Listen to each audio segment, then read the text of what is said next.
Hello, everyone. Welcome to the Professionally Unprofessional podcast. I'm joined once again by my friends Reese and Elliot. Hello, everyone. I'm so sorry, guys. I'm so sorry. I acknowledge how awful we are. This show is, and I made us do more of it. I am so sorry. My execution date is on Tuesday. Please look out for it. It will be a burning. It'll be live during our Soma stream. When Cal inevitably gets lost again. You'll be hearing two screams. Me burning to ash and Calvin getting lost. Who will be louder? Find out.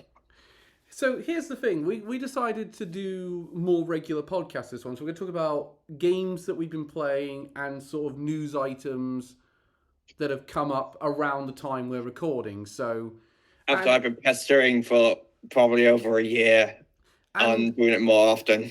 To be honest, I thought we'd have a bit of slim pickings around this time because there hasn't been a lot of because it seems like the layoffs in the industry are dying down a little bit. So we didn't. For now, I suspect. I put a pin on that one because I suspect in the next couple of weeks there'll be more as the fiscal year is ending and companies try to increase their profits. Mm-hmm. But we kind of the day before we recorded this one, Star Wars Battlefront 2 came out, and there's a lot to talk about with that one. Mm-hmm. But that's going very, very last because of how that's turned out. We're gonna talk. Wait, that came out. That's out. Yeah, it came out yesterday, and it's been a disaster. Yep, that came right now, completely out of nowhere. Yeah, it just came out very much. EA just throw it out there without any sort. I think it's EA that's publishing this. I know that Aspire were in charge. Aspire's the studio for it. Yeah. But we'll come back to that later because I want to talk about some more positive things first. Shall we? So we're going to start with the two games so we've been playing a bunch of games. So we're going to talk a bit about Like a Dragon Infinite Wealth. Obviously, we're going to talk about Final Fantasy VII Rebirth because it's been the big game at the moment. Persona 3 Reload. Granblue Fantasy Relink. We'll get a little bit on Unicorn Overlord, and then we'll move on to our Star Wars Battlefront talk. And if we have a little bit of time, we'll talk about our thoughts on Mario Day and everything that came out from that. Yeah. So let's start. I think we want to start with the two. There's no way to put it. The two games that are the early names we're putting into the Game of the Year conversation already. I mean, we got so many Game of the Year nominee potentials, and we're only in the second week, the second or third week of March. This happens all the time with Calvin. People, every time a new game comes out, he's just like, "Oh, Game of the Year contender." No, right there. Yeah, I know it's only February, but you know what? I'm fucking talking about the Game Awards already. I'm not talking about the Game Awards. Don't ask me what a bad reactor. I don't fucking know. I'm not talking about Game Awards. I'm talking about the fact that these games did so bleedingly well on Metacritic, and that's a bit. Okay. We'll start with Infinite Wealth. So Elliot's played it. I'm working my way through essentially Yakuza 7 on live stream at the minute. You just score Yakuza Like a Dragon. Everyone know what the one you're talking about. Reese, you haven't played this. No, I've not. So I'm just going over what I see on stream. Have you, in terms of your opinion of, I'll ask Reese on this one, has watching that live stream made you more or less convinced about the direction that Yakuza's going in with these newest games? Definitely more convinced because they're going a lot more into the wacky fun side compared to its origins. Yeah, I think they've leaned on that one. One of the things is I'm not going to play Infinite Wealth until I played The Man Who Erased His Name, which you scored quite highly, Elliot. I gave that one like a 9.3. In hindsight, I probably would rate it a bit less. It's from what I heard. I asked a friend of mine from America who's on a Twitch stream about this, and he's actually doing all the Yakuza games. He described The Man Who Erased His Name as Yakuza 7.5. Is that accurate, would you say? I'd say Yeah, I'd say so. It sort of acts more as kind of a companion title to to Yakuza Like a Dragon. Like a Dragon is basically going through Ichiban's story. Gaiden is going down Kiryu's story, considering that both are dual lead protagonists in Infinite Wealth. Infinite Wealth. You just finished writing your review on this one. It'll go. I set it up this morning. Yeah, it'll be going. I'm just about to send it off to go on Axia's website. I should explain a couple of things. This is not a replacement for our written reviews. You're going to get. This is more just conversations as we're playing these games. For example.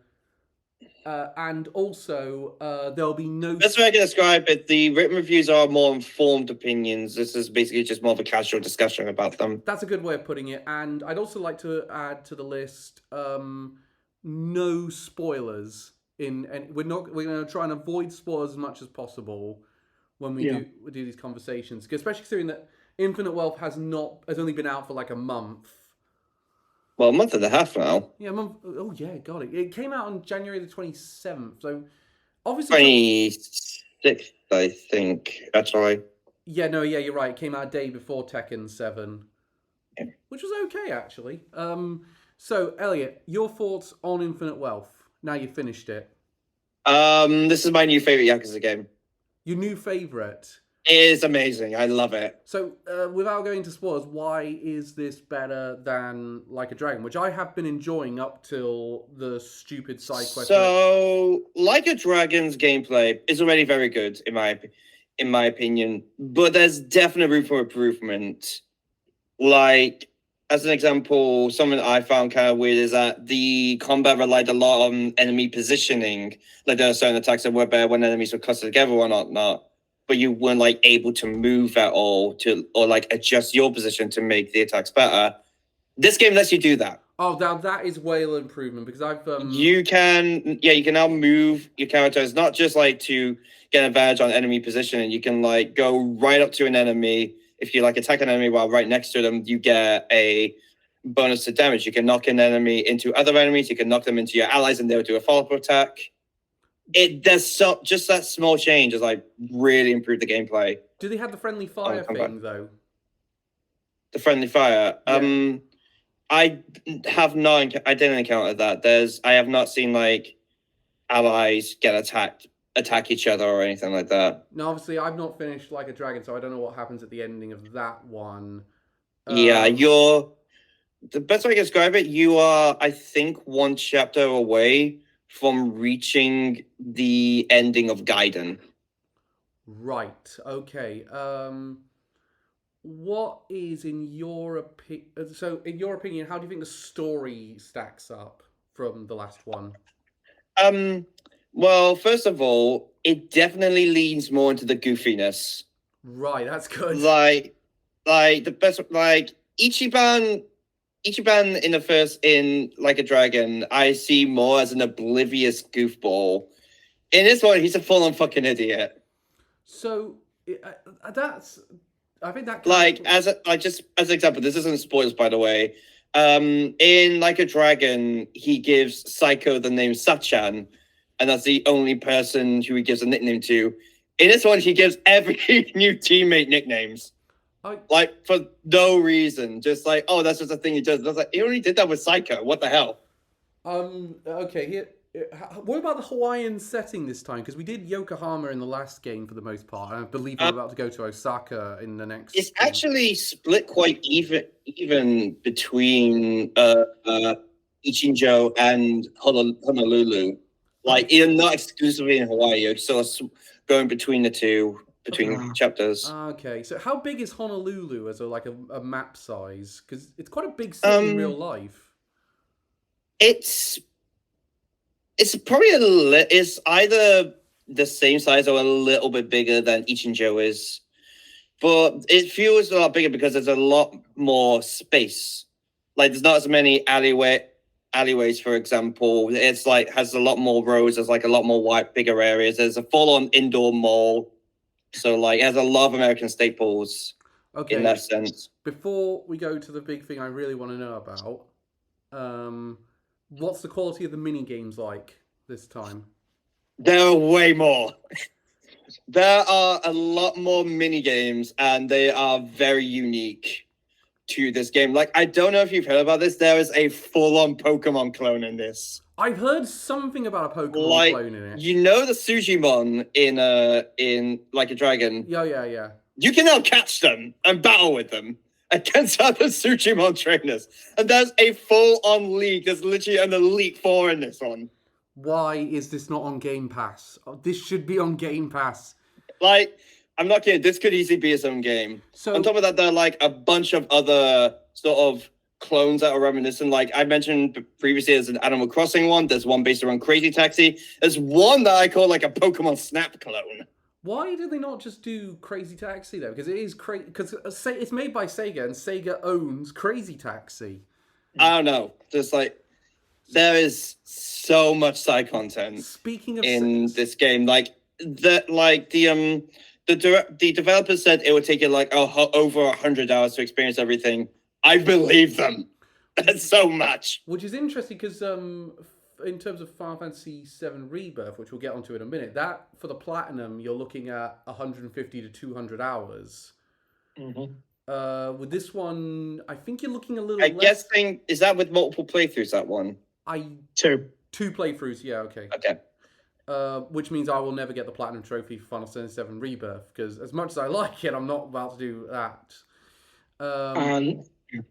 We'll get to that in a minute. But in terms of the thing you need to know, speaking of Sega, what is the quality of the club? Is there Club Sega in this thing now that Club Sega is genuinely gone?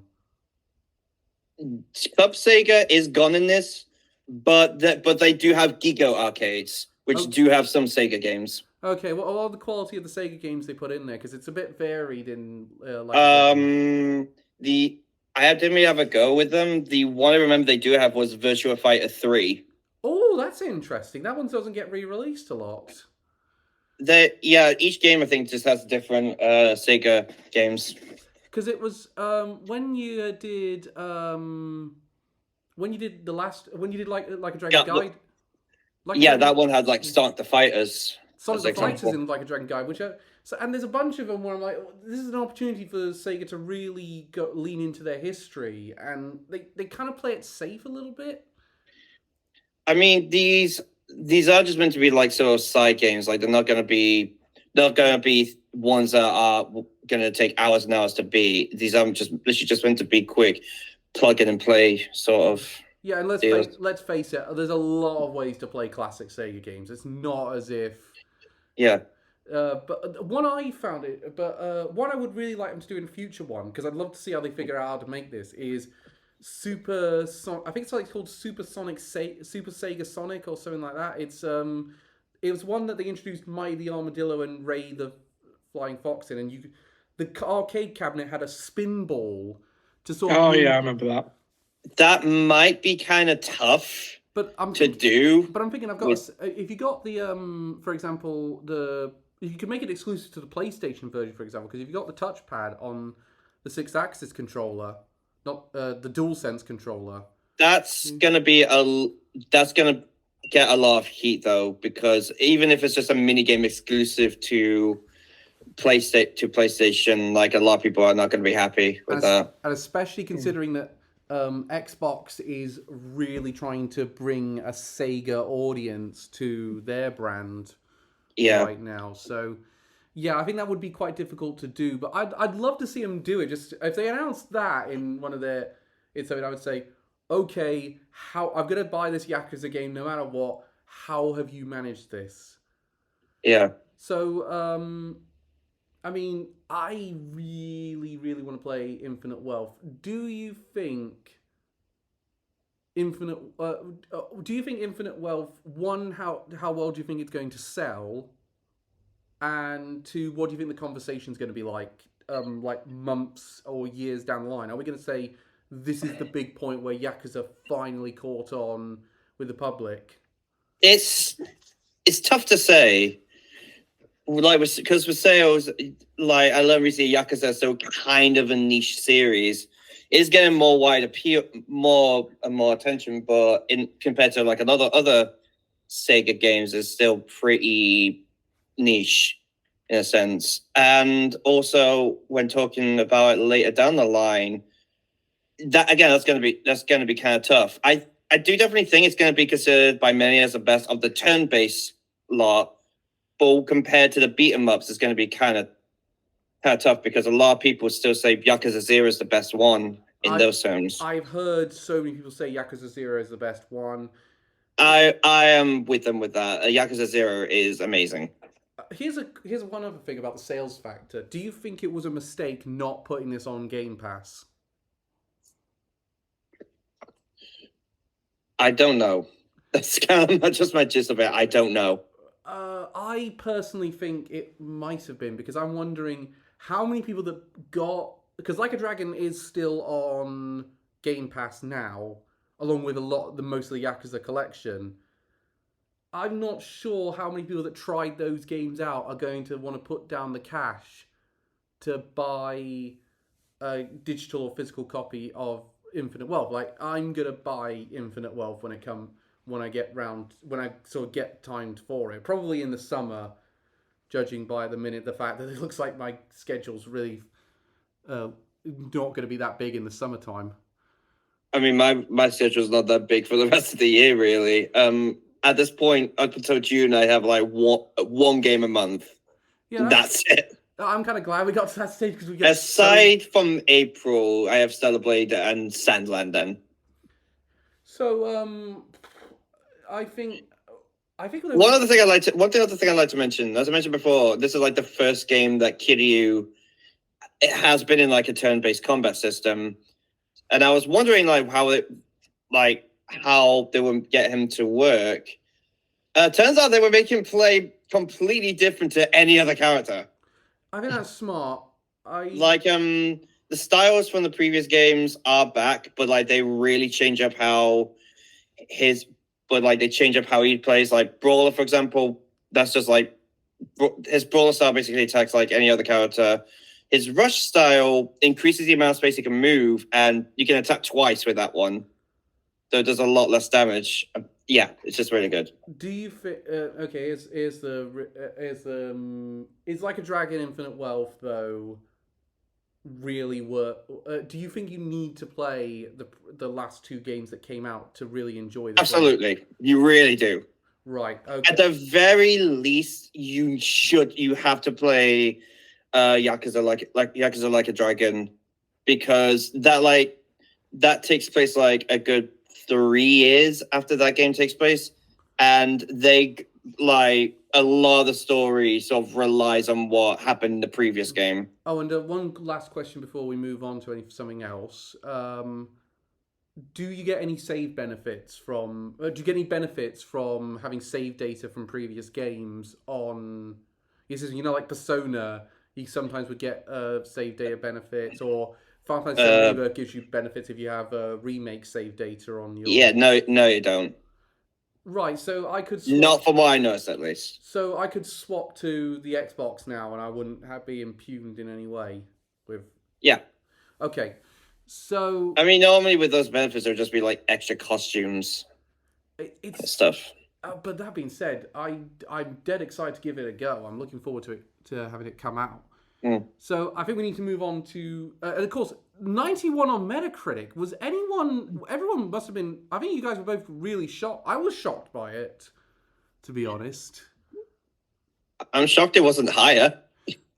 Because I thought Like a Dragon's going to be really good, but it doesn't do too well reviews. So I was imagining mid to high 80s. I was not thinking 91.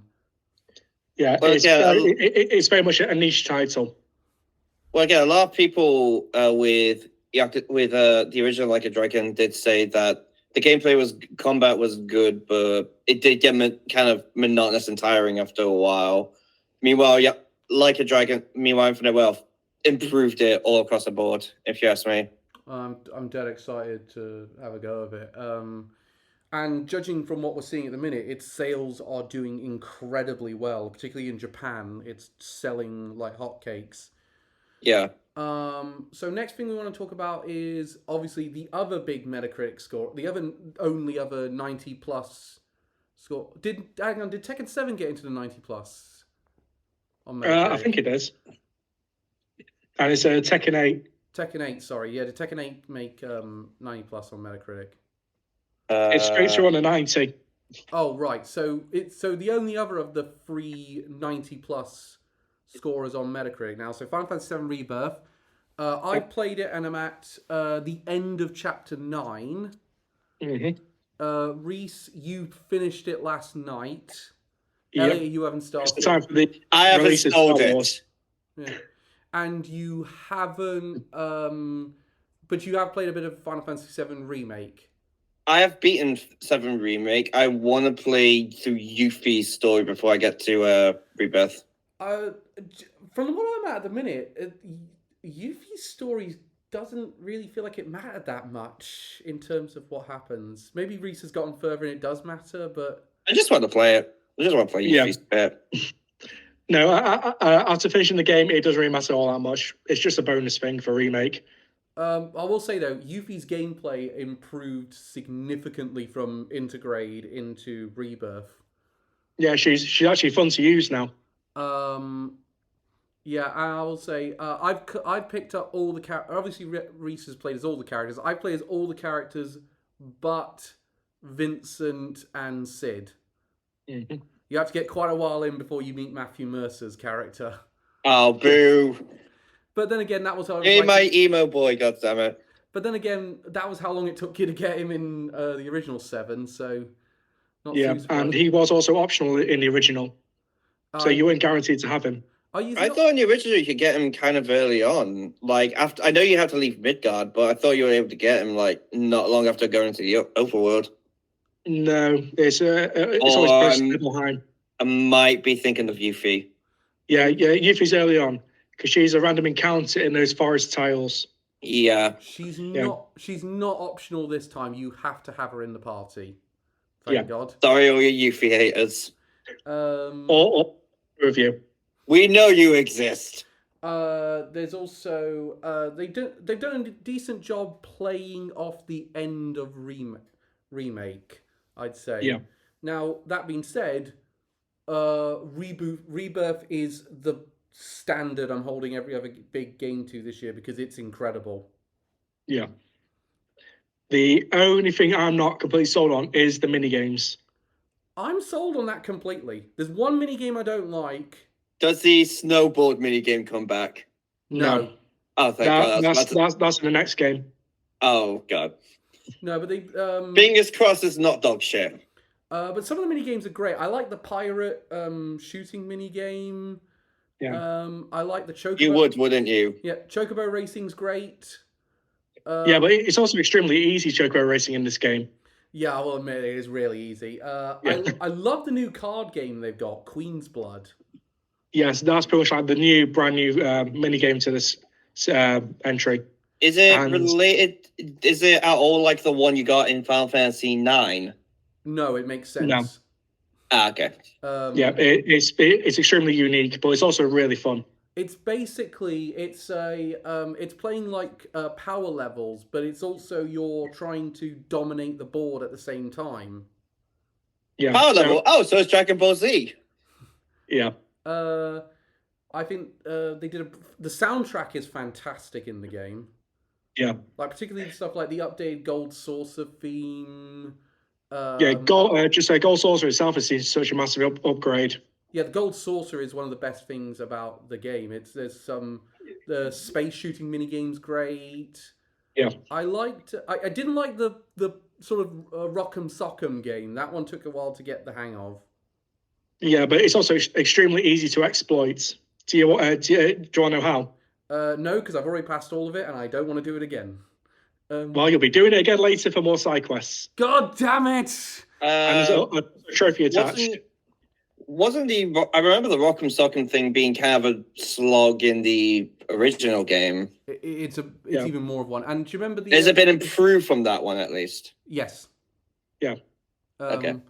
Do you mind if I ask you on this one, Reese? The mini game you get in the second Proto Relic missions you get, because you get a lot of... It goes a little bit Ubisoft in terms of like how you fill in the open world and you do a lot of check marks off, but you really enjoy doing it. The second Proto Relic mission you get, they bring back the minigame from Yuffie's DLC, Yeah. and it's so much worse. I didn't struggle that much with it. No. The same friend from America I said about Yakuza 7.5. He actually said he had no idea what he was doing. He plays a lot of Final Fantasy games. Yeah. He said he had no idea what he was doing. He had to look up a guide to get it done. Now, I had to turn the difficulty down to easy to beat it. Does difficulty even affect mini games? It does, apparently, because I managed to win like that when I tried it back. Really? Yeah. The difficulty does affect the minigames. That's lame. But, I mean, it's... again, we're both playing in active battle mode, because I wasn't a big fan of the classic mode. Yeah. I didn't even play classic mode. I keep forgetting that's a thing. Yeah, but it's... the new character... So obviously, all the other characters are exactly the same. Yuffie's seen a slight difference, but she practically plays the same as she did in the original game. Tifa, Barrett, and Aerith all play the same. Yeah. And Aerith learned to take a punch. I swear, every time I have to use attacks on you to get my healing spells up, you go down so fast. I have to ask this. Do all the characters start at level 1 again? No. Yes. Okay, Most do. Most do, but they're like level 15 at the start of the game. Wait, 15? Yeah. Oh. Yeah, I didn't remember being that low. I was kind of hoping like you would at the very least be like level 50 or something, seen as or level 30, I guess, after Final Fantasy remake.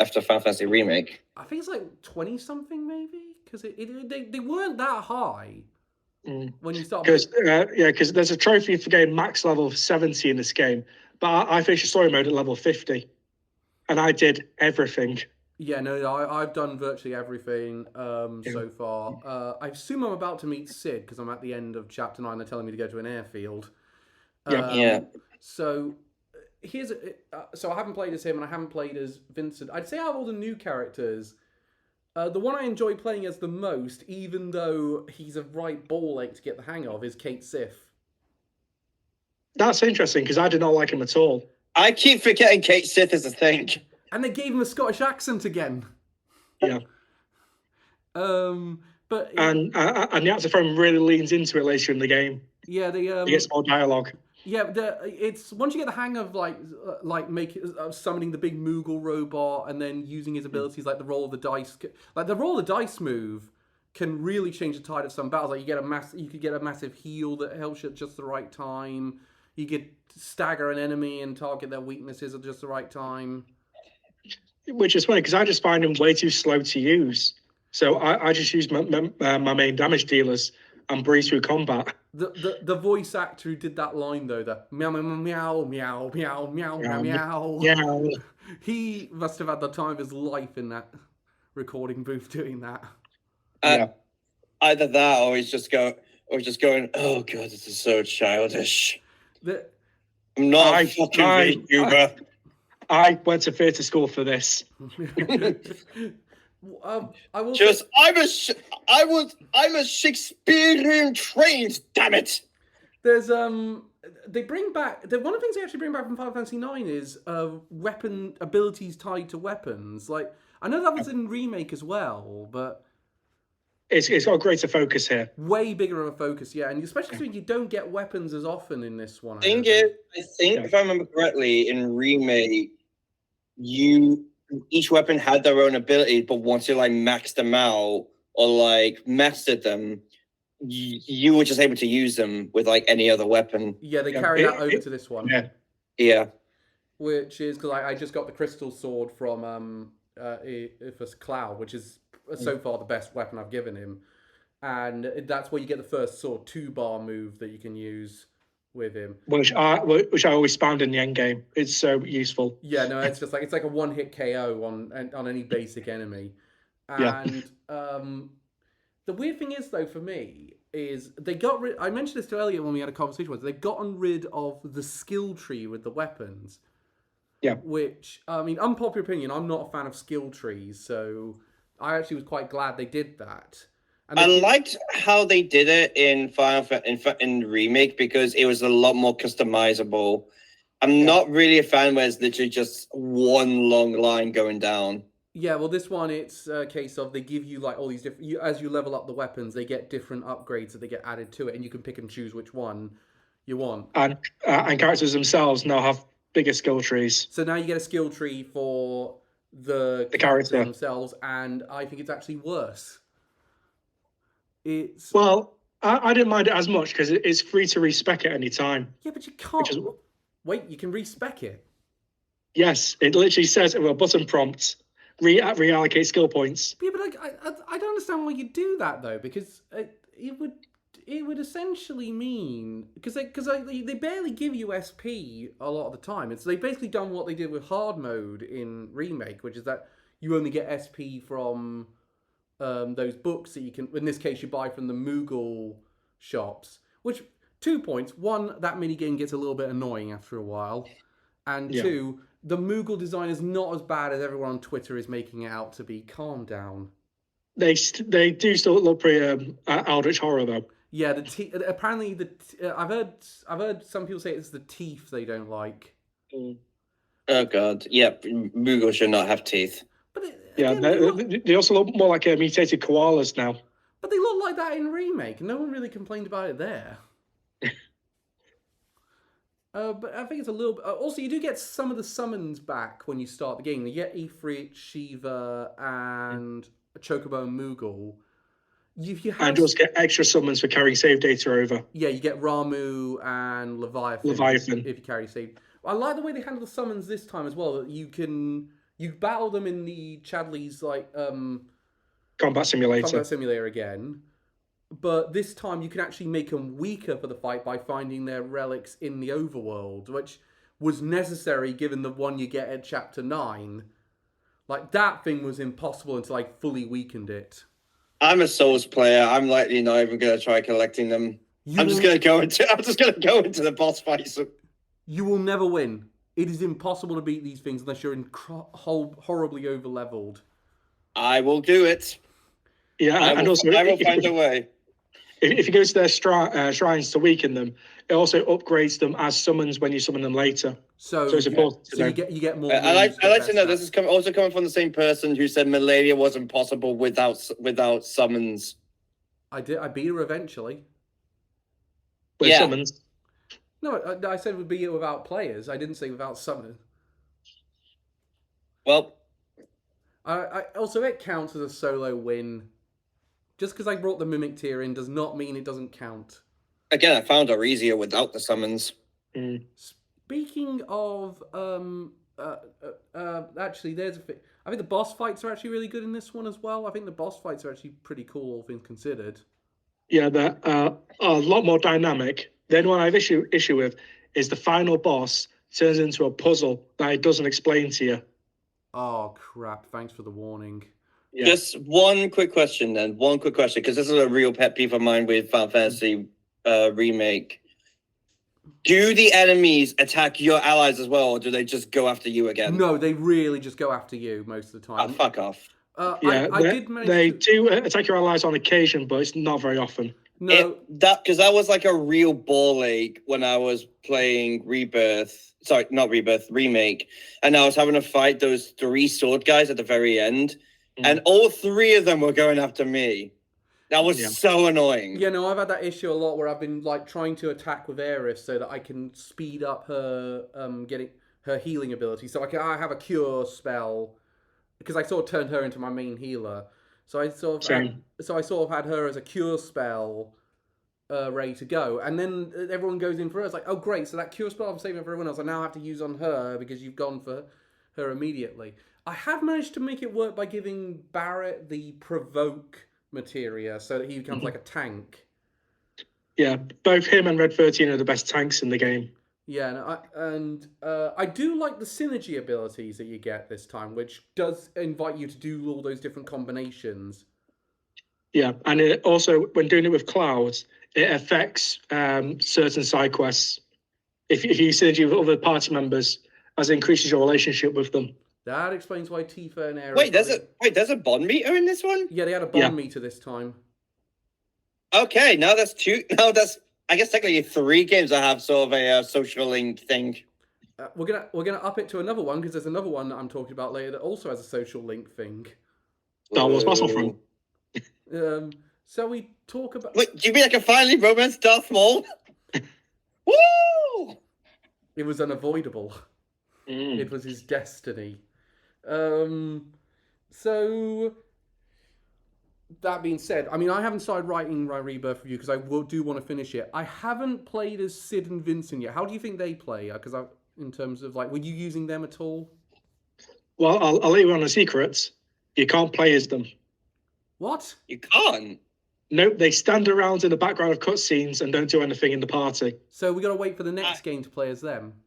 Yep. In all fairness, that was also the case with Red 13. Yeah, that was In the annoying. first game. That was annoying in that game. Yeah, but instead of just one character in Red 13, it's now two. And two of the most popular ones. Let me play as Matt Mercer. No, there wasn't enough budget for him. Also, I will say the stuff they do. Okay, we're gonna have to spoil. I think we're gonna have to talk about the ending of Remake to talk about one of the things that's one of my issues with this one. I don't think talking about spoilers to original the prequels will really matter. Okay, so we're not gonna spoil. Yeah, well, I mean, the one reason I didn't talk about anything that happened in Like a Dragon is because Carl hasn't finished it. Yeah. Skip forwards. So I'd say skip forwards by. I'm gonna say 3 minutes. We're gonna talk in 3 minutes, and I will set a timer. Set a timer. 3 minutes we got on spoilers for the end of Remake. If you don't want to hear, and go. Okay, 3, 2, 1. Okay, what the hell is going on with? I found the stuff to do with Zach being alive a bit weird. Like that stuff. It starts out in that thing, and then it's like they go into that thing, and he's obviously they play off the fact that he's alive at the end of Remake. But they do these weird things in there, and my theory at the moment I'm at the minute is it's an alternate timeline thing going on. But why the hell do you not? But it kind of feels a bit weird because this is where I'm like, oh god, they gave Nomura way more this time, control this time. This is the fun thing. Nomura works best when he's on a leash. And it feels like the Zack stuff is when he's being taken off that leash, and I have no idea what's. Maybe that does that get any better later down the line, Reese? Nope. So do they Kingdom Hearts it? They're proper Kingdom Heartsing it at the minute. Oh, God.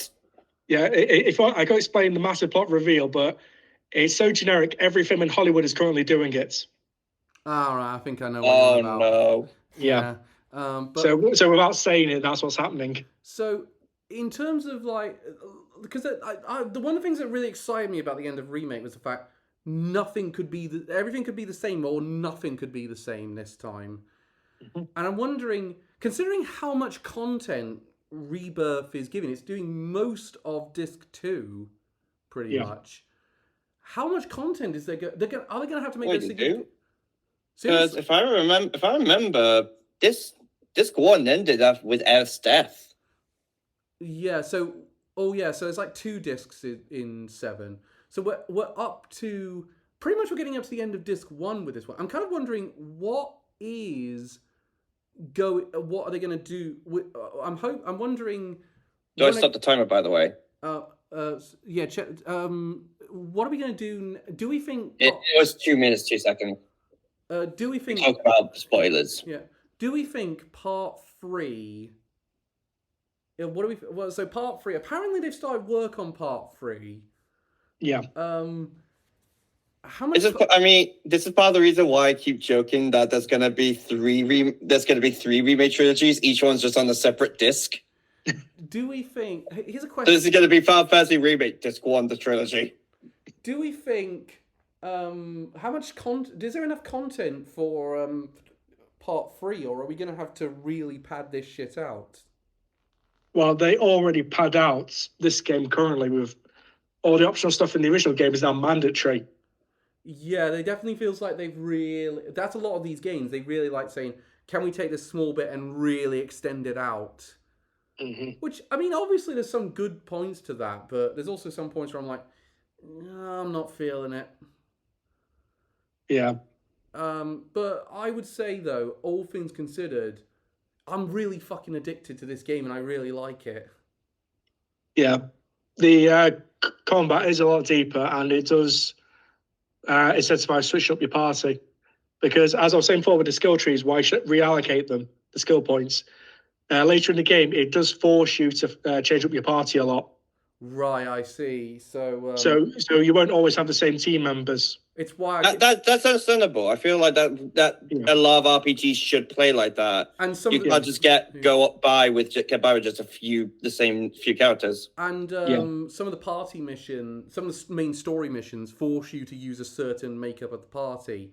So there was a bit in one of the chapters where Cloud and Aerith were forced out the party, and I had to use Yuffie, Barrett, and Red for one chapter. No, Tifa it was. Yeah, Yuffie, Barrett, and Tifa for one chapter, and I wasn't allowed to swap Red out for any of them. So you had to use those three. So if you haven't been leveling up one of them, or you haven't been working on one of them, then you're fucked at the start of that chapter. So do they only level up when they're in your in your active party? No, they level up. Yes and no. They level up all together in the overworld and when you're doing like other missions. They don't level up if they're out of the party for a certain story mission, or if you're doing something in the combat simulator. So that makes sense. So, for example, I did a combat simulator thing before we did this, and I used Kate Sif, Aerith, and Red. It's a lot like Granblue Fantasy then in that case, because everyone leveled up in the story missions. However, when you're doing the side quests, only characters who are in the active party were able to level up. Pretty much exactly the same. Yes. It's but the thing is that most times you will be doing that, and what you do is you get 3 parties of 3, so you can pick. So, for example, my makeup at the minute is one party has Cloud, Tifa, and Aerith. One has Barrett and Kate Sif, and the other one has Yuffie and Red. But you can change them up, and you can swap them in the overworld at any time. You can't swap them mid-battle, annoyingly, which I kind of wish you could. Yeah. But I would be happy to say, oh, we can't do it if one of those party members is incapacitated. That would be fair. But I kind of wish you could swap them mid-battle. Because there's been a whole bunch of times where I've gone, oh, yeah, but my best Thunder user is Yuffie. I wish, and now I've got, I haven't got her in the party at the minute. Yeah. So I kind of, that being I don't mind it as long as you can like restart before the battle, so you can switch up the your party then. Yeah, if you can't do that, then that's really annoying. No, you can do that. You can do that. Yeah. Yeah, I feel like that's fair. It's 93 on Metacritic though. How do we feel about 93 on Metacritic for this? Like that's probably one of the highest scoring Final Fantasies of all time now. I do think that's a bit too high. Yeah. Personally. I would say it's not high enough. I think it should be 94, 95. Trust me, after doing all 14 chapters, you'll start to come around. I'll hold you to that one because at the sounds minute, like you sound like me with Sea of Stars.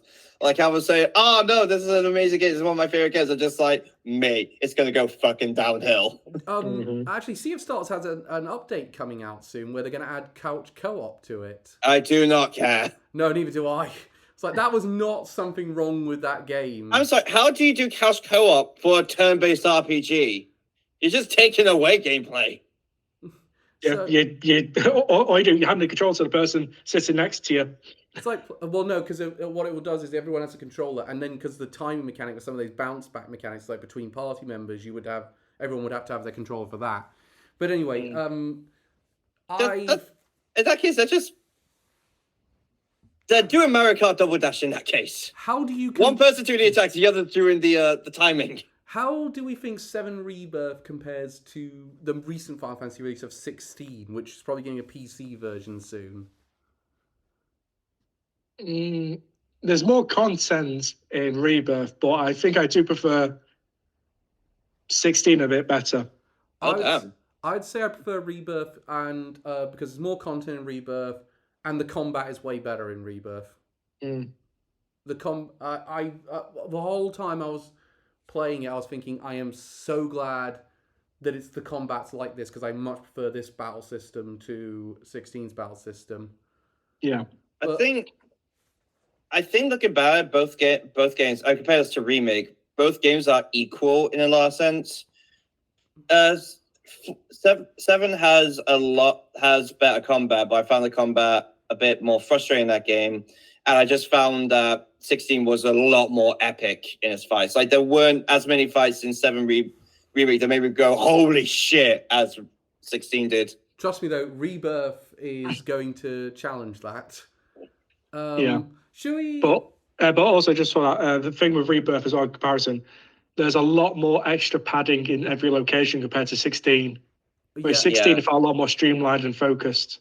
God, I would understand why that would be annoying. Oh, but God, 16 has some side quests that just feel like such padding and it wasn't worth it. Like, I gave up on most of the side quests towards the end of that game. Like, the side quests are optional. Yeah. I mean, granted, I did them all. I just started skipping cutscenes after a while. More because I was thinking, okay, I'm running out of time. I just gotta go through all these as quick as I can. I mean, 16's getting DLC soon, which will, along with its and they'll probably have a complete edition ready to go. Looking forward to that. With the announcement of the PC version, and probably they'll also announce at the same time it's coming to Xbox. Probably. So I would anticipate I reckon that's going to be I reckon that'll be in the June showcase for Xbox. That would be a big deal for for them to say we got Square Enix here, we got 16 complete edition. We have a year-old game coming to our service. Yay! Shall we move on to the next talking point then? Because I think we've all given our thoughts on Rebirth. Yeah. A minute. I think let's do Persona 3 Reload next. So I've played it. I'm near the end of the game. I'm in October currently. I'm about a little over 40 hours in. I've recently achieved my romance. Woo. Yeah. I took way longer to do that one. All right. Who'd you end up with in the end? I went for the shy girl with the glasses. Oh, Chihiro. She's great. Yeah. I went with Yukari. It was in fact. I just basically said, okay, I want to get a few things out of the way before we start on this one. I really like Persona. I'm going to sound a bit negative on a few things. I really like Persona 3 Reload, and it is the definitive way to play Persona 3. Yeah, same. I'm really liking Persona 3 as well. That being said, Persona 5 is still the best one. Thank you. I agree with you completely. And there's a couple of things. Granted, there is bias because it is my favorite game of all time. But yeah, I just think Persona 5 does everything that this game does way better. Okay, can I say one thing I really like? There's a couple of things they bring in from Persona 5 that are good quality of life improvements. Like, the environments are way better this time. I mean, what they've managed to achieve with the thing on PS5, it has 4K and 4K 60 and ray tracing, which means the game looks amazing. And they also bring in the baton pass mechanic from Persona 5, which is excellent choice. What was that not in the original? I don't think it was in the original. No, I mean it's been a while since I've played Persona 3, but I could be wrong on that one. I played Portable like a year ago. I can't remember though. Did Portable have the baton pass mechanic? I can't remember. It's been that long. I need to go back to it. Yeah, like I think Tartarus looks a lot better this time. They do a lot more different with Tartarus. Yeah. The characters are all pretty good. I'll tell you one thing I don't like though. You have to go to the bottom floor of Tartarus to change up party members. I don't mind that too much. Yeah, but the way I like to do it is I like to level up all my weakest party. I have all my weakest party members in the party, and then as soon as they go above a certain level, I then go back down to Tartarus, and then change up the party based on that, and like level up my healers in a certain order, level up, and that's really hard to do until you get the ability to just directly teleport down anytime you want. As I said, I don't really mind that because it gives up, because I do the same. I level up all my weaker party members, then go back to and pick up everyone else. The thing is, everyone levels up so slowly. You can't, like, they're not going to get too overpowered, and at the same time, I'm basically just, and it gives them more opportunities to level up faster at a later point. So I don't really mind that too much, really. I do appreciate having those clocks that come in at random, where you can say, pick 2 party members. They will level up to the exact same, to the highest level of any of your party members in the next battle, no matter what. Which will, let's be honest, will always be your character. Yeah, obviously. Siege always there the entire time. So I think but I kind of wish you did have that thing from Persona 5 where you could swap out party members to deal with weaknesses. So like if there's a fire weakness and Arn's not in your party, you could swap out Haru and bring Ann in. Yeah, I definitely don't mind that as much as you do, because I kind of see that as, it makes me really think of who I bring to this next level of Tartarus. But at the same time, it does also mean the leader is using up way more of his MP than normal.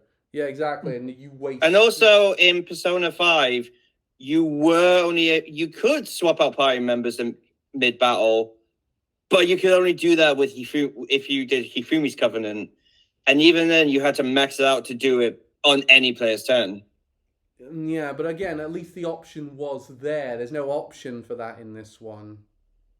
As far as I can tell, like the social links are a lot less meaningful because you don't get anything special for filling them out. Because no, you do. You get the Arcana cards in the shuffle time. No, you get those for beating the bosses.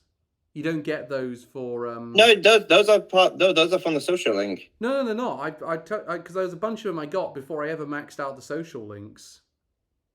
That you don't get them from maxing them out. You get them from starting the social links. I think the more you do it, the more often they'll show up. But the funny thing is though, I like the best thing you get from finishing the social links is you get to have the ability to fuse the best persona of that category. Yeah. Which I haven't really done that much yet, but then I also think I mean there's a lot of good things about this one. I'm not gonna pretend there's a lot of negative. It's just there's a couple of things where God, I just think they could have gone a little bit further. That being said, everyone's talking about Persona 4 remake after this. I'm not sure I want that. I'm more thinking, I'm with you on this one, Elliot, because you've mentioned this to me before. Do Persona 1 and 2 in this style. Let's reimagine those games with this new style that we've created. Yeah, because 3 was the first one to have the Persona style we now know and love. The others were absolutely Shin Megami Tensei games. Yeah, so first and Persona games second. This was before they got their own identity. So Persona 3 is the first time they go anime as fuck. Let's go back and make those games anime as fuck. Yeah. What do you think? I mean, before that, obviously Persona 6. That's what I want most. But yeah. Good. Well, no, I can't. You don't like hearing about rumors, so I'm not going to talk to you about that one. I have heard Persona 6 is coming soon. Don't worry. Yeah, 95% done apparently. Yeah. And we should expect it next year. The only thing we don't know is from the best information sources that I follow, they couldn't tell whether it's going to be a timed exclusive on PS5 or not. That's going to be a tough one because they have definitely been giving other consoles the Persona games as well, but they're not really main line titles. Like recently we've had Strikers, Tactica, and this game. 2 of them are spin-offs and another one's a remake. They're not so... Yeah, but for like the new numbered games, it's going to be kind of tough to say. Yeah, but obviously we're talking about new games, not the re-releases of Persona 3, 4, and 5 that went to Xbox and Nintendo. Also, interestingly, I found it so interestingly, we're getting DLC for Persona 3. Yeah, it's going to be the Aegis arc that was in FES. Yeah, the only way you got that before was with FES. So that really means that this is now... I think this is now the definitive way of playing it. Like, you get a lot from Portable, but everyone was complaining that you didn't get this content because it was in FES. So to have that there is great. Though some people are a bit annoyed that they're charging extra for the FES I mean, content. I think a lot of people are more. It's not the fact that they're charging extra; it's more the price. It is really damn expensive. Well, what's the price in pound sterling? It's like £25, isn't it? Yeah, because it's $30 in America. It's free. Yeah, and it comes with your Game Pass. It's like, I think it was like $28.99 over here. Yeah, but in if you got Xbox Game Pass, not only do you get the full game on Game Pass, you get the DLC comes with your Game Pass subscription. Again, not everyone has Game Pass. Yeah, but that's one of the things of this is Xbox very aggressively trying to court the fan. They're not trying to court Japan like everyone thinks they are. They're trying to court the fan base that likes these very Japanese games. And that's a big way of doing it, but like it was in that Xbox partner thing that we saw recently that they announced it. And it was the only major talking point they actually really had in that one. No, it was announced there, but we knew about it before because they leaked it. Oh yeah, I forgot. They can't not leak stuff. No, they can't. We're gonna find out Persona 6 in like 7 months before they actually want to announce it. Yeah. A quick question about this game though. Do you find this game more tiring than Persona 5 was? Absolutely. Yes. I'm feeling the length of this way more than Persona 5. Yeah, like I'm gonna be honest. I'm 40 hours in. I'm already starting to get burnout from it. How many times? Okay, here's a quick question on this. And I think I kind of realized a couple of reasons. First of all, I feel like you're kind of forced to rush through it a bit more. Yeah, I think it's got pacing issues. I think it's also the fact you're very limited about when you're doing combat because you can beat Tartarus like each of the times they unlock a new bit of it. You can do that in like 2 run-throughs. Yeah, like with Persona 5, when you were doing the palaces, they usually took quite a bit longer, and because like you always had more time with them, so like you go, I can take my time with them. With Tartarus, you get a month with each one, and they always go back, and it's beatable like really quickly, which just makes you kind of think, I don't know about this. And I quite like the combat in Persona 3 Reload, which is why I was a bit annoyed. It's like I was a bit like I'm begging some random members of the public to wander in there, so I've got an excuse to do some grinding. I prefer the combat. I vastly prefer the combat in Persona 5 just because I feel like that has a lot more to it. Yeah, they took out some of the elements from that one, which is kind of weird because they added the Persona 5 Spirits as DLC, as free DLC, and that meant some of them didn't have like the nuclear element or the physio. I think it's called physio element, the one that Haru's Psycho. Yeah, something like that.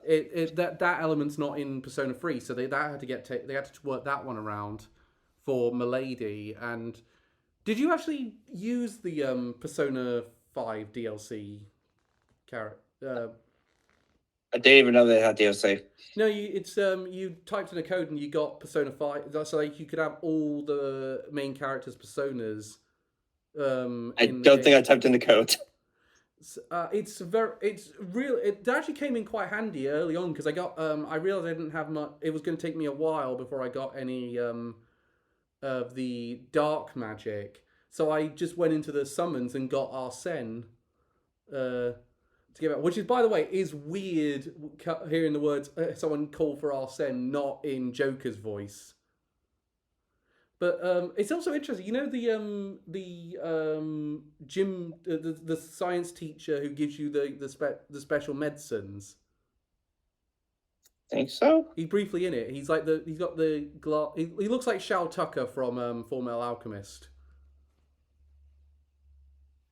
I don't think I've started that one. But he's actually voiced by the same actor who voiced Joker. So that's kind of weird.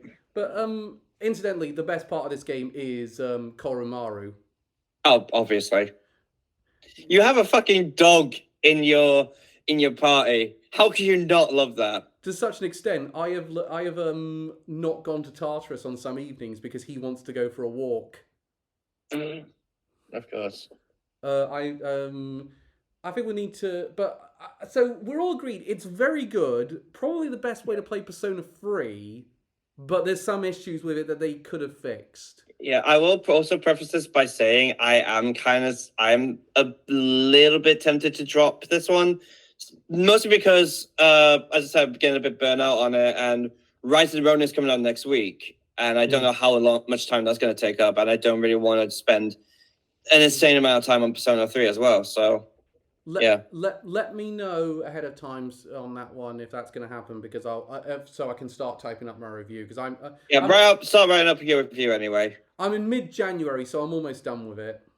Yeah, as I said, like I still got a good while to go. While I'm on the subject, can anyone actually tell me why Aegis is the most popular character from Persona 3? Because I don't quite get it.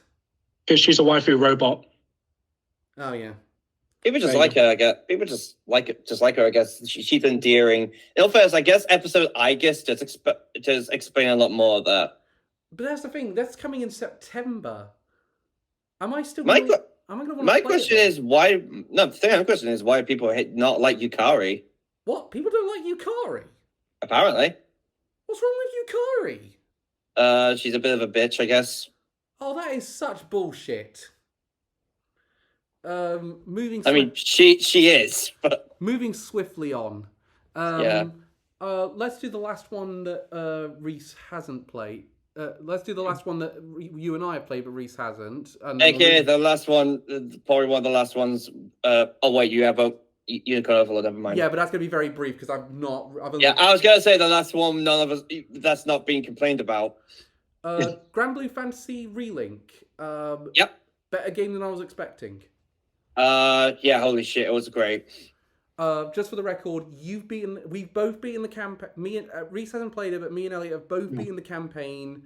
We're in the post game. I'm 45% done through the sort of post game story mission around the character that joins your party after the events of the main campaign. Yeah. And the game that this most reminds me of is, and I've mentioned this to you before, Tales of Arise. The game reminds me most of is Monster Hunter. Yeah, it is kind of. There are a lot of moments where you just here's a boss fight, you're going straight into that. That's what your mission is. Mm-hmm. Yeah, pretty much. And also just like sort of the mission structure, because it's literally just you go to a desk, get the mission, then you just transport it to like a small arena. The thing is, the post game is the thing I'm enjoying the most. I'm enjoying the mixing and matching. I'm enjoying the different characters. I've unlocked quite a few of them. I think Ferry is one of my favorites to play as of the unlockable characters. I'm not sure who my favorite is. The one I keep looking at is Zeta. She's awesome, but then I also think like there's also the wind one who dual wields. There's one with the samurai sword. I can't remember the names. There's Percival, which is another one I really like. The guy in the massive suit of armor with the scythe. I've not unlocked him. He's amazing. Lancelot's a bit annoying when you're not playing as him because his Skybound Arts meter builds up very slowly. Do you know what the thing is, though? This actually has a lot of similar gameplay in many ways to Final Fantasy VII Rebirth and a couple of things. And I'm actually getting my controllers mixed up. So I've been pressing circle to dodge, and I'm like, oh yeah, no, it's not. It's L2 in this game. And so I've been fucking up a little bit on that one. But I will say it really does a good job telling a really substantial original story set in the Granblue fantasy universe. Yeah, it's very obvious that kind of expects you to have, at the very least, like tertiary knowledge on Granblue, as it just brings you in like right in the middle of the story, and it doesn't really tell you anything. Okay, something I don't like about it: the Fate episodes. They are annoying. They're annoying because they're just still images with characters talking over them, and then you occasionally will get a combat. Yeah, I said in my review I would have preferred it if they were all like just mission star random characters. Even if it meant that we got less of them. I agree. If I would have had less of them, but they all had substance to it. Yeah, like I get like it's sort of build up the lore, the lore of the characters, which apparently a lot of people weren't entirely satisfied with because they didn't do a very good job of explaining Ferry's backstory. Yeah, apparently Ferry's backstory is quite it's quite much more different in the original one. It has really brought me back though into the Granblue Fantasy universe, and I bought Granblue Fantasy Versus, including the 2B DLC. I think of course it did. I think Versus is like just another sort of what if story. I can't remember though. It's also it's another what if, but I kind of want to now get the main story and like do it full through and through. Because I want to know, is there going to be an ending to this? Are they going to be bold enough to give us an ending to Granblue Fantasy? Like they could give us an ending to this arc and then say now we're doing another story.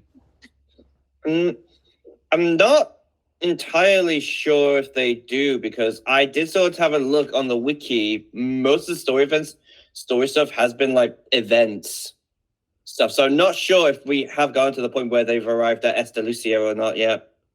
Which to me feels weird that they bring up this story in this big moment only to just draw it. Like, say what you like about games like Destiny, for example. There at least is endings to those arcs. I mean, I don't know. I'm currently playing my gacha game of choice is Final Fantasy Brave Exvius, and all the story stuff of that recently has been like events, but all the events have like stuck around. So I don't know how important they are. Release season 5, you cowards. Well, we're on the well, it's not a gacha game, but Final Fantasy XIV is actually quite good at that. They just concluded their first big story. Yeah. And they've just started work on their next one. By the way, that is a massive cash cow for Square Enix, that game. Yeah. Just to I guess it's kind of tough with like games like that because you need to keep it going and keep giving people a reason to keep coming back, but you're coming back so you can like keep the keep the game going. I would love for Granblue Fantasy, though, to have a conclusion of this story arc. It doesn't mean they'd have to stop the whole thing, but I'd love them to actually tell a full free story with this one. But, I mean, that being said, this is I think this is a very good way to draw people in. Like, I'd love it if this spin-off what if story sort of got more content added to it. I mean, it is. It is basically a live service game. But it's a live because they have been added in like more content. Like recently, they added in a new boss. Yeah, that came yesterday, the day before we recorded this. That came in. What do we? Though here's we're getting new characters in next month. The month after that, I think we're getting another boss. This might be my live service game of choice, to be honest. Like and that's because they brought in this live service game that has tons of content at launch, and they've got a roadmap to get more. That's what we want from a live service game. Yeah. Also, because again, they copied a lot of Monster Hunt, which is a live service game. Let's be honest; it keeps having their missions and whatnot. To a certain extent, in some sense, it is at least. In some sense, you're right. Not entirely correct, but yeah, because like with Monster Hunter, they have a very clear cut-off point. Like they usually do it for like a year and a half. It's only a year of free DLC, and that's it. Yeah, like it's not meant to. That's kind of what I mean. Like that's kind of what I mean. Like they keep releasing stuff for a year. Like I don't think a live service game is meant to last forever. Hell, not even like a few years, just like as long as I can. But then again, or willing to. Well, dang, Destiny 2. Look how long's that been going on. Yeah, and it's better getting players left. That's why. At the same time, Destiny 2, like he's adding in major expansions. Yeah, but the thing with they could get away with that. The thing with Destiny 2 is, as well as Reese pointed out about the player base, but it's also the fact that it's kind of done a lot of harm because everyone thinks we can have a Destiny 2, we can have this massive player base that will come to that one. They did it for Destiny 2, they'll do it for us. We're doing a very similar game. And they think, no, they put all that time into Destiny 2 because that was the game they wanted to put the time into. They don't have time to do your game as well. Now, do you want to know what it is? It's a Warcraft effect. Warcraft, World of Warcraft was one of the biggest was the biggest MMORPG. I don't know if it still is. No. And a lot of people saw what they were doing and thought, oh, let's try and get some of that crowd. People would go into those MMOs for a short time, but then would just go straight back to Warcraft. That's the same effect we're getting now. That's what happened with me, actually. I remember the time I tried a bunch of other MMOs at the time, didn't really like any of them.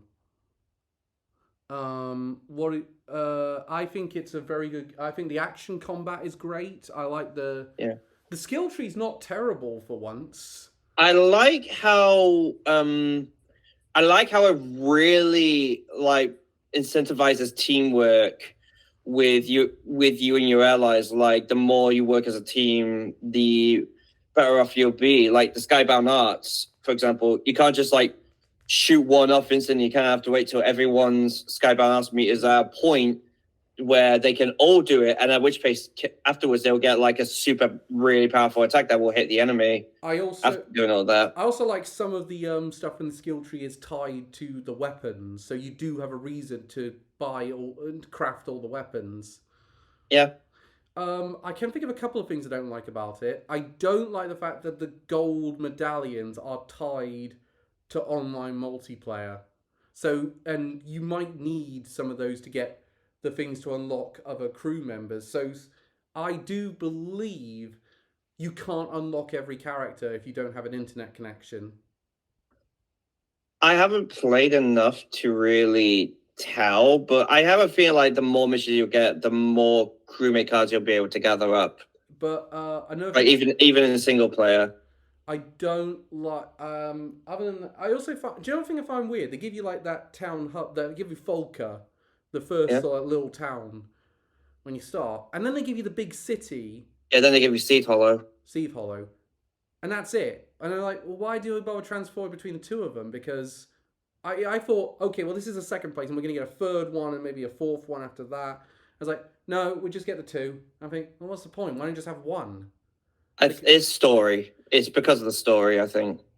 Yeah, I know, but I think at that point, it's... And also, if we had too many places because of the story, they're gonna have to really stretch out the story. I grant which I don't think they should have. And I think the story they told was very good. They did it in a way of, we're going to try our very best, and we'll set it in a what if storyline, because if we like it, we can merge it into the main storyline, and if we don't. And if they don't, well, we can just say it's a what if and then never bother with it. One thing I'm not a massive fan of is the fact that you can't.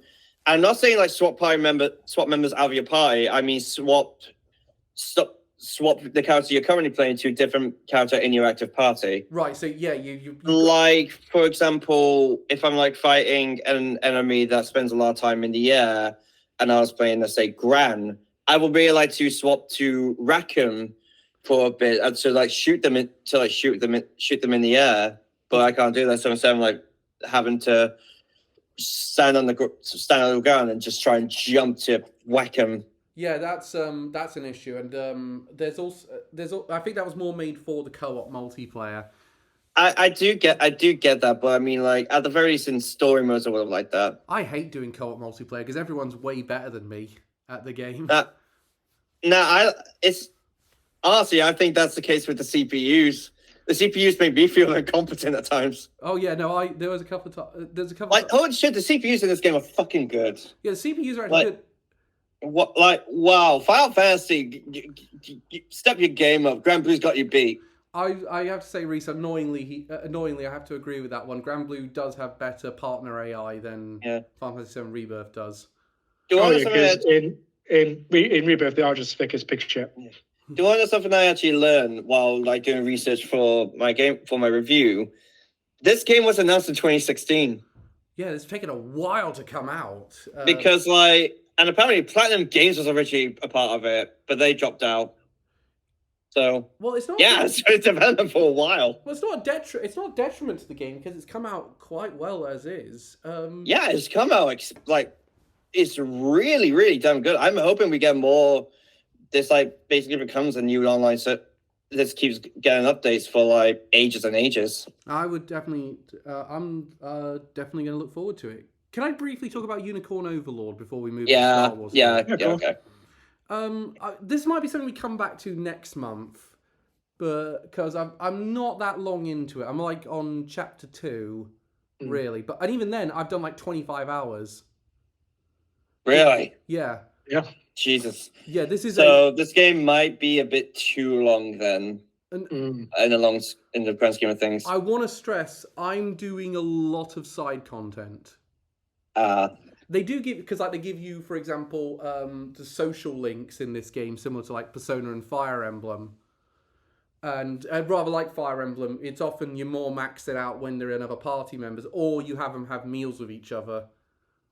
Which, by the way, they made the food look really good in this one. The combat is fantastic. Like, this is a really good strategy RPG. Like, what was your guys' opinion on like games like Triangle Strategy and Final Fantasy Tactics, where it's turn-based?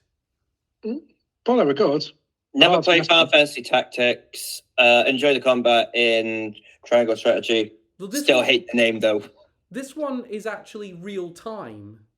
This one, but you get a sort of pause you can pause the game and then give your units commandments. But it's then when you set them to do it, it becomes an active time game. Huh. So you have to sort of time how fast a unit's going to be to get to a certain point. So like you could say, well, I could have both of these units attack this thing, but I know for a fact this one's going to get there first, and he's not as powerful. So maybe have this one hang back, or you say, do I want to give up? So, for example, if you have an archer as the leader in one group, he can provide range support for another unit during battle, but it costs him one of his action slots, and you have to decide: do I want to give that up to gain a slight advantage in this battle, or do I want to keep it so they have more defense next time?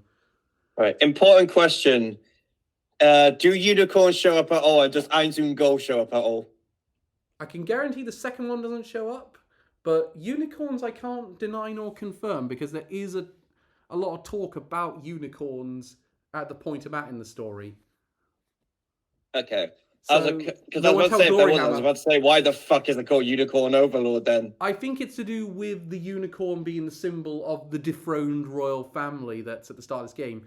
That's something that I'm finding at this point in time. I'm kind of like, the storyline's all right from like individual characters, but the main storyline's not great at this point, which is weird considering this is made by Vanillaware, and their last game was 13 Sentinels.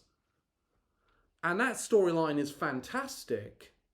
I mean, I guess there's a difference. It's the difference between visual novel and just straight game and just straight strategy game. But this is you could say though that 13 Sentinels was a strategy game as well, because it had the strategy mode for the. Yeah, I meant this one being the strategy game. I don't think this is a visual novel, is it? No, it's not a visual novel. In fact, there's not dialogue for like. There's no There's only speech bubbles for the for the like social link conversations. For example, but I will say though, the character design and it looks fantastic. This is one of the best looking games that's come out all year. And a thing I really enjoyed about the game, however, is that the world design's fantastic. They give you loads of reason to do the side content. Something I didn't like though is the end of chapter 1, they say, right, we got 2 options you can take. You can do this thing to get this really important party member, or you can do this thing to get this really important artifact that the villain talked about at the end of the last chapter. So I thought, well, I'll go get the artifact. I thought, well, they're both going to be about the same level. Maybe they sort of level change it depending on which one you do first. So I'll go get the artifact first, because I wouldn't mind trying out a few new abilities. And I was really underleveled for that area. So I was kind of like, well, why did you give me the choice? I'm clearly meant to do that one first and then come back to do that one. I mean, you need to remember some RPG players are insane. Well, you do remember there are a bunch of people who try and be like, as an example, there's a bunch of players who play Persona 5 on merciless mode using only Joker. And there are some people who beat Final Fantasy IX with all the characters being like at the lowest level they can be. And they are idiots to begin with. But let's move on. I just think I really think the game is great. Like this got an 89 on Metacritic and it was selling out the physical copies in Japan, so it's obviously done very well for Atlas and Vanillaware. Mm. When you guys were seeing the previews of this, were you thinking this is going to be like this is just going to miss the 90 plus bracket on Metacritic? I wasn't sure. I just know that the visuals were stunning for the time. Yeah, the visuals are. I just watched it and just thought my first thought was just, oh great, another tactical RPG. And yet this has got a. They have too many. Yeah, I will admit there's a little too many. This is very different to a lot of the ones you've been playing though, Elliot, in terms of the gameplay style. So I think if you are a bit sick of tactical RPGs, but you kind of liked them, but you're getting a bit sick of the amount of them, this might be one to bring you back because it is very well handled. If I'm hoping the story picks up later on because I know Vanillaware has very good storytellers, but here's the thing I don't know: why hasn't Sega? I hope Sega is building up a good rapport with Vanillaware because I think they need to keep. I think this is one of the studios to really watch out for going forwards. Mm. As I say, I've not played too much of it, so I reckon there's a whole bunch of mechanics I haven't done, and there's a whole bunch of extras I haven't done. So I can't give a definitive opinion on the game. But so far from what I've played, I wouldn't be surprised. I would be very if this isn't in my top 10 games of the year. It'll mean one or two things. One, it's going to take a major downgrade partway through the game, or two, there's been a lot of great games that came out in 2024. Either that or there weren't enough big-titted blonde in there. For God's sake! So you said there were some. So I think we need to talk about. Not enough. So I think we need to talk about news items now. So there's Star Wars Battlefront. Well, that sort of ties in with this one because this is very breaking story. So Reese, you played Star Wars Battlefront Classic Collection. I haven't got it yet. I was waiting on it because I thought there's definitely some way to fuck this up. All I'll say is I didn't know you could get overwhelming negative on Steam. How? Okay, Reese, which version were you playing? Just for the record.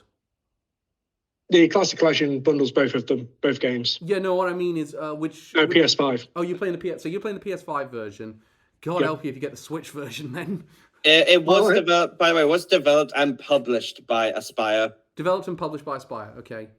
Yeah. Well, if we share about the Nintendo Switch version, Cal, everyone's reporting that's the version that's running the best. Really? Yes. Out of the PS5, the Xbox, and PC, the Switch is running it the best. That is embarrassing. Okay, so what's gone wrong? Okay, look, I'm sorry. Just the collection on Switch currently has 83 on Metacritic somehow. Wow. So how the fuck? So, because these are fantastic games from the PS2, original Xbox era. Yep. What has gone wrong here? So they've somehow managed to release an unfinished version of a finished game. How do you manage that? Oh my god, don't tell me. They Silent Hill the collectioned it? Pretty much. For fuck's sake. I shall be seeing some photos now to the group chat.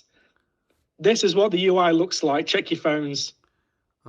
They can't even get basic text to work and render properly. Oh my god, this is This was captured less than an hour ago when we started recording.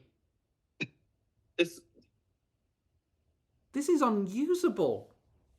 Yep. Kashyyyk has a horrible filter of it with the top left corner is unrenderable. So when you spawn in, the entire left corner clips through all the environments. I played this on PSP and it functioned better than this. Yep. Your AI are completely brain dead.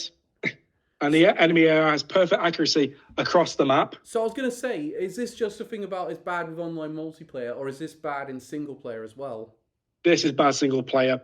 The visuals they use are completely uncompressed video files that haven't been properly stretched from the original 4:3 aspect ratio to fit a widescreen TV format. This is just... I'm Yeah, astounded. This was an open goal and is somehow missed. So, do we think that why did they rush this though? Like, this did not need to come out this week. Like, Money. Literally. But okay, here's the thing: has Spire done anything good with the Star Wars license, like with any of these ports that they've been doing? Because What has Aspire done? Because they did that. It's mostly Star Wars ports. It's mostly Star Wars ports because they weren't that great with the Knights of the Old Republic port. But I assume that was. They always even kicked off the remake, but after seeing this, I'm kind of glad they've been kicked off the remake. They did the Tomb Raider remastered collection. Well, that recent one, but that was good. Yeah, the recent one. That was good. They're doing Myth Force. Quick, how have any of the Star Wars stuff they've been doing been any good, or have they just been fucking up completely with it? Well, Republic Commando was decent at least. I played through that. How was the Force Unleashed one? Well, that was the port of the Wii version. Yeah, how was the Force Unleashed port? Not that many people have even played it, so there's not much to go off. Yeah, I didn't play it. As soon as I heard it was the Wii version, I was like, no, I'm not interested. I really wanted a port of the 360 PS3 version. Yeah, the one more content in. Yeah, and a better story. Yeah. So, what do we... Okay, so do we think Lucasfilm now, considering they've not done very good with Old Republic, Knights of the Old Republic, and they haven't done very good with, they've really not done very good with Battlefront, which I think they're going to fix this. They need to. They need to fix this, yeah. Because just go back on single player as well. That second screenshot I sent you of the Empire versus the Rebels, that was on Hoth. My team lost 302 to 351. I myself got 124 kills. That is how bad your own teammates are compared to your opponents. So I'll tell you what, I think I'm going to have to check out the Switch version just to see am I getting the same issues with the AI on that one or. Yeah, and also not just to go into the whole mess of the online things that aren't working. Yeah, so the online's not working. Yeah, so at launch, Steam registered over 1,000 concurrent players for the online, just on Steam. But for the multiplayer, there was only 3 servers with a capacity of 64 players each. So there wasn't enough servers for everyone to play online. Wow. At launch of this old retro game. It is a bit like the sense of you wanted this thing back. You can't. It does feel like everyone that things is say, could you please forget about the really good Star Wars games we make because we want to make new ones. Yeah. And this feels like passive aggressively saying, fine, you can have it back, but we're not going to make you like it. Now play the new ones because we want you to actually play those. Like, who gives a shit? Like, I genuinely say, I'm usually quite all right when we see them in streams, but every time I see that for Star Wars Outlaws, I'm like, who gives a shit about this game? I mean, it was one of the most anticipated games at the Game Awards. I was astounded that got a nomination and not Hollow Knight Silksong, which is previously announced. Again, Persona 3 Reloaded should have gotten that one. Again, there was so many better nominations. Who gives a crap about Star Wars Outlaws? That game looks so bad. Yeah, but even the whole Star Wars community doesn't care. 40-year-olds whose only reason for living is Star Wars. Well, I got half of that down. I mean, let's be honest. Considering how it's been going, most of them are on suicide hotline. Oh God, seriously. So, do we think Lucasfilm and Disney are going to be a bit more cautious about Aspire now that they've fucked up this badly? Definitely. And one thing I forgot to mention as well, after getting about 9 hours of the game at launch, there was a 17 gigabyte update file that wiped everyone's progress. Oh, fuck off. They can't even fix this game properly. Nope. So, do we think this is... I really hope this is the last time we're getting something like this year, because that was pretty bad. Yep. I hope it's not. I hope we get something even worse. So, I want something really bad that will make me want to review it. So so the last thing I want to talk about before we move on is what we heard on Mario Day. So we got an announcement about what we think is the Mario movie sequel. They just said another movie in the Mario universe. I think that's basically their publicist talk of saying this is Mario 2. Yeah. So that got announced. What do you guys think of the idea of another Mario movie coming in 2026? Yeah, look forward to it. The unreleased concept art of the first game that came out, and in that it showed Daisy's I think it was cast inevitable. member. Sorry, I think it was inevitable that we were going to get a sequel. Yeah, it was always inevitable. I'm really. I was playing with a bunch of my friends from America on Mario Kart. I think it was actually on Mario Day, and we were actually someone actually speculated, would it be great if Daisy said so? Like, you got to come with me quick, and we finally get the answer to the live action ending. So I'd like to know. Mario Day for us was Mother's Day. I see what Calvin was doing instead of spending time with his mum. It's because she lives a bit of a car distance away from me. I actually sent her a couple of books as a present. I gave her a phone call. A phone call. How nice. I see her virtually. I work with her, so I see her. Oh, every day. a lovely phone call from my son. Right. Not even FaceTime your own mother on Mother's Day. She got a phone call. That was it. For God's sake, it's her fault for moving away. Disgusting. It's her fault for moving much further away, so it's difficult to get to her. Anyway, so that was the first big thing. They showed off a little bit before. They showed off that Lego Mario Kart. Oh, they didn't show much of it off. Yeah, Lego Mario. They just said, "Oh, hey, here's a kart. Here's Mario." Yeah. Put two and two together, dumbass. And they also gave us the release dates for Paper Mario Thousand Year Door remake, which is coming out in May, and just a couple of weeks after Endless Ocean. So that's screwed that game's any chance. That's annoying because I'm actually quite looking forward to Endless Ocean. And they also announced Luigi's Mansion 2 HD is coming in June. And well, that's not going to do well because everyone's going to be playing the Elden Ring DLC. I love the idea of that. I really wish they were coming out the same day because it would have been Doom Crossing all over again. Oh yeah, just Melania and Luigi. You know, the one true ship. Luigi trying to suck up the Godskin duo. I'm going to need a little help here. I do. I find it interesting though. These are all. This means there's now no schedule really for. I mean, I'll be interested to see where Nintendo's going with it, but that's pretty much all their first half of the year sorted. I mean, you guys must be very excited for both of those games. Yeah, definitely looking forward to Thousand Year Door remake. Already wrote myself down to review it. Yep, I've got nothing in May, so I think the three of us are going to do that as a triple actually. Thousand Year Door remake, which is interesting because this will be a big one for me because I've actually never played Thousand Year Door. Same, really? Yeah, have you tried getting a GameCube copy of that? It's really expensive. Yeah, because Nintendo are crap at game preservation. It's interesting. Do you reckon the price of that goes down when the remake comes out? No. If anything, it'll go up. Because that happened with Castlevania Symphony of the Night. That the price of that online went significantly down when the Xbox Live and PSN versions came out.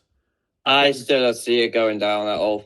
Okay, so I mean, let's be honest. Luigi's Mansion 2 HD, that's a filler gap game. Yeah. I mean, that's just the thing. Most people would much rather have a remake of 1. I mean, I would much be happier with a remake of 1. Yeah. But I'm going to be honest, it's... So I'm just writing down our review schedule. Triple for Paper Mario Thousand Year Door remake, and I'm taking... You have Endless Ocean. You have your fishy game. I can review both of those. I'm going to get that done in a week. No, you can't. Do you know one of the things I found interesting? I brought this up to my friends in America about Endless Ocean. I'm saying, is it weird that I'm excited about it? He said, one of the good ways to check out the original Endless Ocean is to watch the Game Grumps stream of it, because they made such a thing out of such a nothing game. I don't watch Game Grumps anymore. No. He did say They've gone bad. He did actually say, though, he wasn't a big fan of them either. He said, if you're going to watch one Games Grump thing, the Endless Ocean one is the one to watch. So, on that note, obviously I'm the only one who's interested in it. Reese is, in terms of the June games, Reese has taken Super Monkey Ball. Yep. Elliot's got Elden Ring DLC, and I've got Luigi's Mansion 2 HD. I definitely drew the short straw on that one. Because I'm the only because I was the only one who gave Elden Ring the Game of the Year when it came out. Because these two decided to vote for their Weeb game. I have no regrets. Same. It was a better game. Oh, You're wrong, but okay. But it's also really affecting my streaming schedule, because I'm trying to time the Tuesday streams to match up with the Elden Ring release, so Ren can suffer some more. You mean so we can suffer some more? Yeah.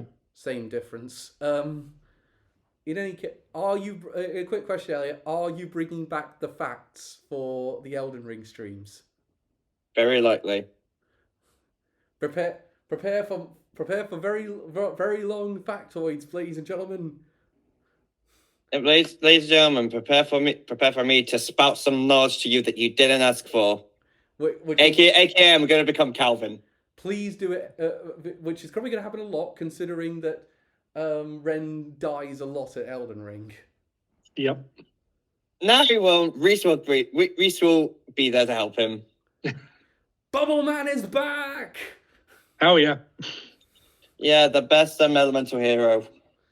And I will be refusing because I want to be, because I'm a dick. Yeah, I mean, obviously, so Professional is now going to be probably the second Friday of every month, unless there's a schedule conflict, or and there's a schedule conflict, and we still will be doing presentations when they happen. So if there is, it's a big presentation when they happen. So if there's a Nintendo Direct, we'll still have a Professional after that. And if there's, and of course, Summer Games Fest, for example, we're going to do that because Jeff Keighley's forced his shows on us for their eternity. Yeah, yep. because now Jeff Key's got all his grubby little paws on the big presentations, and so we can all watch Hideo Kojima give him a big gob off. I miss E3 so much. Same. Yep. This is going to be terrible. But there's good news is around that time we'll also get the big state. We'll get the big state of play, the big Nintendo Direct, and the. Well, I wouldn't say this year maybe won't be a big Nintendo Direct, but we'll get something big from Nintendo. I mean, the big thing we're going to get from them now is likely going to be the announcement of the next console. Yeah, but if the rumors are true and that's been pushed back to March, do they have something big for the end of the year? Because I think they do. But also we'll get the big Xbox presentation as well. Yeah, who's ready for Redfall 2? God, don't give them ideas. That one's probably going to be the big push for Indiana Jones. Whoa. Yay. The game looks all right. It does not. And we'll probably finally get an update to that Wonder Woman game they announced ages ago. That's I don't think that's Xbox, that one. I don't know if I was. No, but we do know. No, Xbox got Blade. That's it. Oh yeah. That's well off, that one. There's all I'm hoping is Hollow Knight Silk Song, please, just to give us the update we need now. Carl, you've been saying that for the past 7 years. I know. Let it go. It's coming from a man who has not yet beat Hollow Knight. I'm just at the point now where I'm like, do you know what? Please just give us something now, because I am starting to now believe this game might be cancelled. It can't be cancelled if it never existed in the first place. Speaking of which, Metroid Prime 4. So we'll be back with the next one. In terms of professional, we'll be back at the latest on the in April. For another Well, we could all have the competition between Dragon's Dogma, Rise of the Ronin, and Calvin's Princess game. Yeah, the showdown between those three. Which here's a wager for next time. Which one of us has picked the game with the best Metacritic score? Reese, I think it's going to be Dragon's Dogma. Yeah, I think it's Dragon's Dogma. No, I think we Rise of the Ronin. Really? No, I think I'm gonna be a bit bold with this one. I think Rise of the Ronin's gonna get the weakest one. Oh, really? I think it's 81, 82. I think Princess Peach Showtime will be 83, 85. And I think Dragon's Dogma 91, 92. I mean, it's the one. Dragon's Dogma is the one with the most hype. I saw Fecture Life do a poll asking people, what are you most likely going to play, Dragon's Dogma or Rise of the Ronin? Dragon's Dogma got I think 70%. Okay, well, we'll be back next month with that one. And, of course, in 2 weeks' time, Anime Amigos is back on 29th with our best of winter. Thank God Get ready to hear me and Reese talk endlessly about Bang Braven. Oh, yeah. And of course it won't and the rest of it will not just be us gushing over Dangers in My Heart Season 2. That'll be Calvin just gushing about Battlefront the Heroes Party. Yeah. All right, we'll speak to you next. See you then. Goodbye, everyone. Yep.